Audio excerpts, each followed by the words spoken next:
This is crack cocaine. It's turning our cities into battle zones. Stopping the manufacture and sale of methamphetamines remains one of our highest priorities. America's public enemy number one is drug abuse.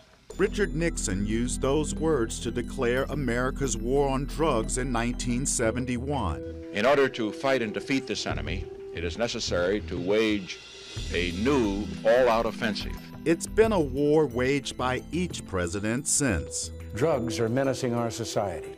They're threatening our values. They're killing our children. In a sign of how difficult the war has been, President Donald Trump is now tackling a different kind of war on drugs. And we found someone at a red light. He is OD'd. We're calling the police.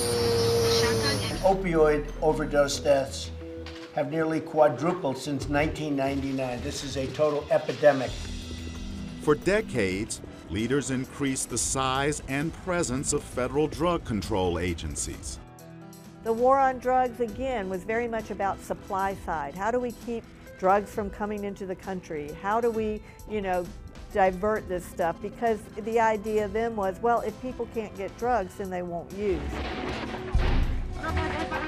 Billions of dollars funded military operations in Mexico and South America against drug cartels, traffickers, and smugglers who were making hundreds of millions of dollars in profits from selling cocaine, heroin, and other drugs in the U.S. U.S. police recently uncovered one of the largest cocaine hauls ever in Miami. We seek to create a massive change in national attitudes, which ultimately will separate the drugs from the customer. It was a selective battle.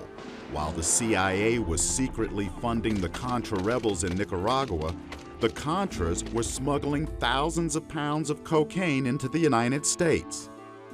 The flow of drugs created new addictions, like smoking cocaine in its most addictive form, crack. This is your brain, this is drugs. This is your brain on drugs. Any questions? But ads like this and campaigns to just say no to drugs did little to help those already addicted. And treatment options were limited. When we talk about epidemics and crisis in this country, we usually talk about them in terms of deaths.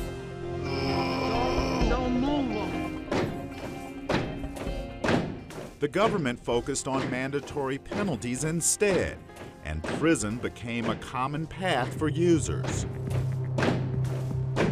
Some 20 or 30 years ago, we had a purely law enforcement approach and unfortunately arrested those who had substance use disorders as opposed to offering them treatment. In 2009, the government said more than 1.3 million people were arrested in the U.S. for drug violations, with 250,000 already imprisoned on drug charges. More than half of convicts were black or Hispanic. The war took on a racial component. The crack cocaine problem was largely a problem in the African American neighborhoods, and we tried to incarcerate our way out of it. The heroin epidemic is an epidemic that's affecting more Caucasian youth or young adults. And that may be why we're trying to treat our way out of it. I don't think we can ignore that fact. By 2011, the Global Commission on Drug Policy declared the war on drugs a failure. It was not because of a lack of funding. The Drug Policy Alliance estimates the war on drugs cost the U.S. more than $1 trillion. From the politicians, we need to have an approach that emphasizes prevention, treatment, a public health model for reducing drug use in our country. To the enforcers. We understand that the approaches from intervention, prevention, and education are as important as the interdiction efforts. You know her? Yeah. It's your sister? Oh my God. Now, a new narrative has emerged. Public opinion is shifting away from criminalization to looking at the opioid abuse epidemic through the lens of a public health crisis. Chris Simpkins, VOA News, Washington.